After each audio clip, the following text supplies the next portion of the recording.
Linking actually back to the concept of the employer brand, and you use the great word, the candidate experience.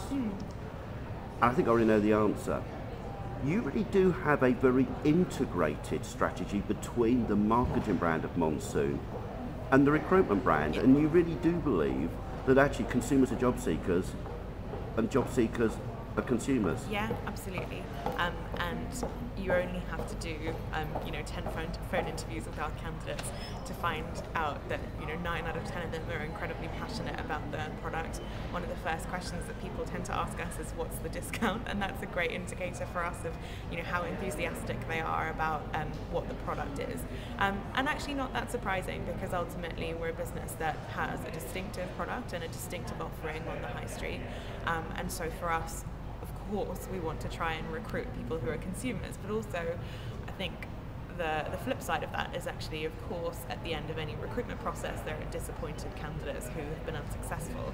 And the challenge is for us around making sure that they've had a good enough experience that they not only remain customers, but they also actually are still future candidates for us.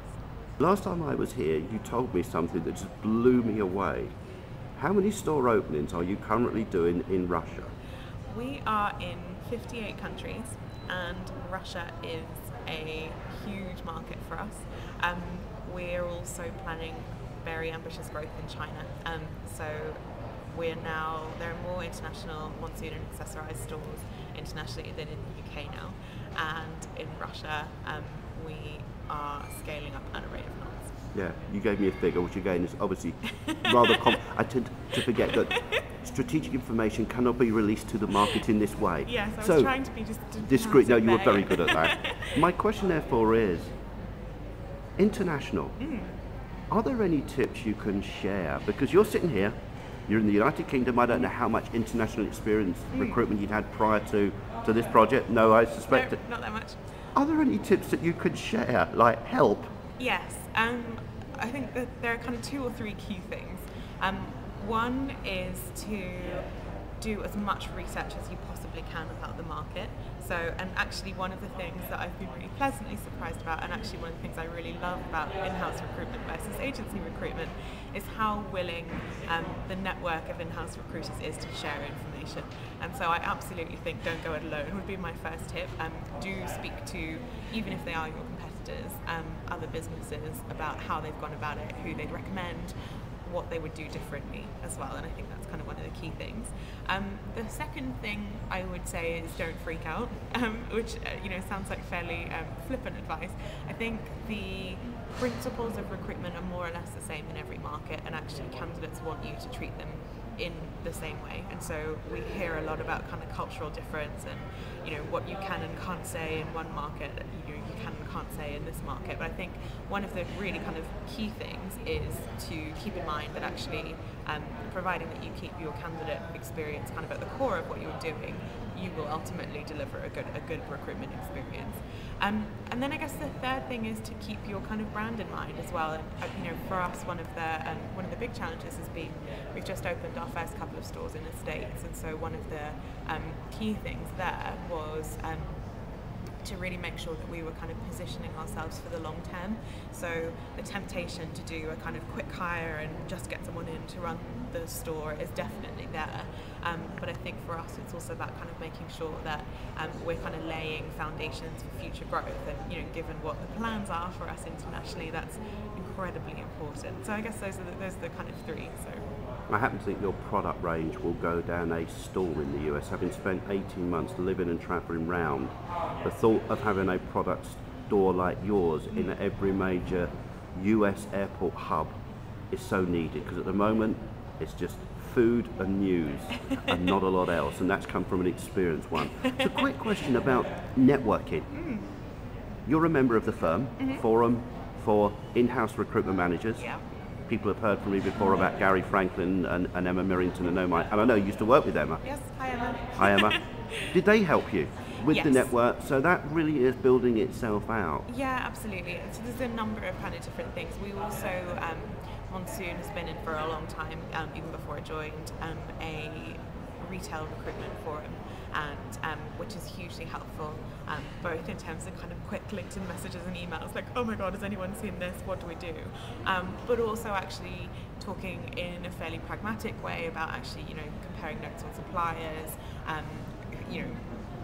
what the results have been, what are they measuring, how are they perceiving the market, what are they worried about, what are they excited about, and I think those kind of bigger questions are something that take a bit of time to build a network to kind of respond to, because I think the firm is very much set up for kind of quick messages, and that's brilliant. So I think something that's been really useful for us is actually to start to build up kind of relationships and networks that go a bit deeper, and where we can actually talk about strategy as well. So that leads kind of quite neatly on, I think. What makes a great in-house recruiter? What I look for when I'm recruiting for my team is someone who is really interested in candidates first and foremost. I think Keith and I had a bit of a chat about this the last time we met, but I think one of the kind of key things for me is that I always look for people who are hunters, and what I mean by that is not that they are kind of ruthless in the pursuit of people, but actually that they're really interested, and interested in the long term, in sort of the thrill of the chase, so finding, tracking down the perfect candidate for us, and then managing that person kind of through the journey without pushing them. And I guess one of the kind of challenges with in-house recruitment is that we tend to be kind of bundled into HR, and for me the role of a great in-house recruiter is very different to the role of a great account manager or a great HR business partner, in that for us it is about kind of building great relationships with the business, but it's also kind of fundamentally about sourcing, and so that kind of hunting, metric focused behaviour is something that's absolutely key for me. Hunters therefore also equal, I presume, networkers. Yes, absolutely. And I'm not going to talk about social media because that will be a question in a minute. Okay. But networking has now become so much easier with all the things that have been built out there. Just out of interest, do you ever ask the question of a potential candidate for an in-house recruitment job, how big's your LinkedIn network? I look, I don't ask. I won't interview someone until I've looked. Fantastic. I was only talking to a recruitment consultant the other day, and I mentioned this, and they went to me, you would do what? And I said, yeah, I would go and check out how many people they're linked in with, what their connections are. Absolutely. She said, but wouldn't you look at their recommendations first? I said, no, I look at the connections first.